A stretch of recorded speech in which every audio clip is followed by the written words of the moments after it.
শ্ৰীমন্ত শংকৰ হৰি ভকতৰ জানা যেন কল্পতৰু তাহান্ত বিনাই নাই নাই নাই আমাৰো পৰম গুৰু।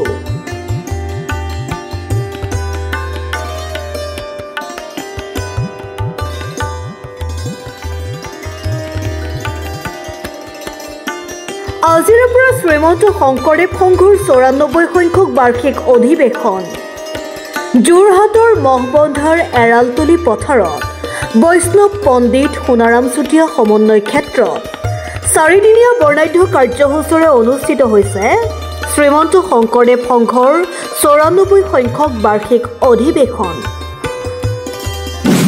দ্বিতীয় বৈকুণ্ঠপুৰীত পৰিণত হৈছে যোৰহাট মহবন্ধাৰ এৰালতলী পথাৰ।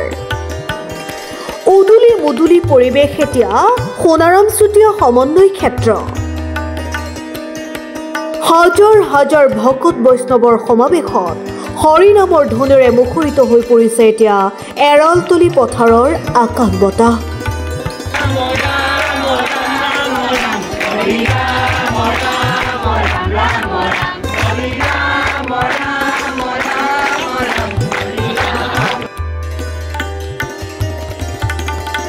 যোৰহাটৰ পৰা উৎপল ভৰালীৰ report, G news 365।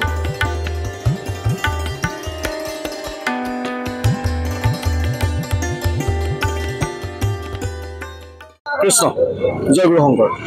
Srimanta Sankardev সংঘৰ ৯৪ সংখ্যক আচলতে বাৰ্ষিক অধিৱেশন এই বৰ্ষ যোৰহাটৰ এই মহবন্ধা এৰালতলী পথাৰত খুব উল্লাস মানহেৰে ৪দিনীয়া কাৰ্যসূচীৰে আচলতে অনুষ্ঠিত কৰা হৈছে।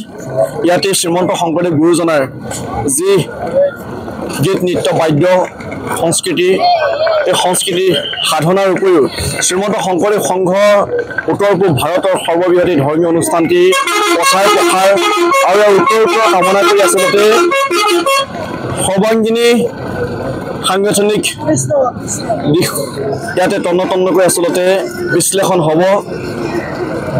অসমৰ শদিয়াৰ পৰা ধুবুৰীলৈকে ভকত বৈষ্ণৱসকলে ইয়াতেই সেৱা গ্ৰহণ কৰিবৰ কাৰণে আহিব। আমি সেৱক সেৱিকাসকলে প্ৰতিটো ক্ষেত্ৰতে প্ৰতিটো সময়তে আমি জাগ্ৰত প্ৰহৰী হিচাপে তেওঁলোকৰ সেৱা শুশ্ৰূষা কৰিবৰ কাৰণে আমি আগ্ৰহেৰে বাট চাই আছোঁ। পৰম শ্ৰদ্ধাৰ ভকত বৈষ্ণৱসকলে আমাক যাতে তেওঁলোকৰ শিৰৰ পদৰ ধূলাৰে সকলোৱে আহ্লাদিত কৰে, আমি যাতে শ্ৰীমন্ত শংকৰদেৱ সংঘৰ সেৱক সেৱিকাসকলে মমৰ দৰে গলি গলি আনক পোহৰ দিয়াৰ দৰে, ধূপৰ দৰে জ্বলি জ্বলি আনক সুবাস বিলাবৰ কাৰণে প্ৰতিটো ক্ষেত্ৰতে আমি প্ৰতিটো সময়তে য'ত পূৰ্ণাস্তিক আমি সেৱা আগবঢ়াই দিবৰ কাৰণেই আচলতে স্ব ইচ্ছাৰে সকলো সেৱক সেৱিকাই এই স্থানলৈকে আহে আৰু এই বৰ্ষৰো কোনো ব্যক্তিক্ৰমী নহয়। গতিকে পৰম শ্ৰদ্ধাৰ যিসকল ভকত বৈষ্ণৱে আমাৰ এই স্থলীলৈকে আহিব, তেওঁলোকৰ মন মগজুত যাতে আমি ভগৱন্তৰ যি নাম, এই নামে যাতে আকাশ বতাহ মুখৰিত কৰি এক পৰিৱেশৰ সৃষ্টি কৰি সকলোৰে মাজত ভগৱন্তৰ নাম জয় জয়কাৰ কৰি তুলিব পাৰোঁ, তাৰে আমাৰ একান্ত প্ৰয়াস। কৃষ্ণ।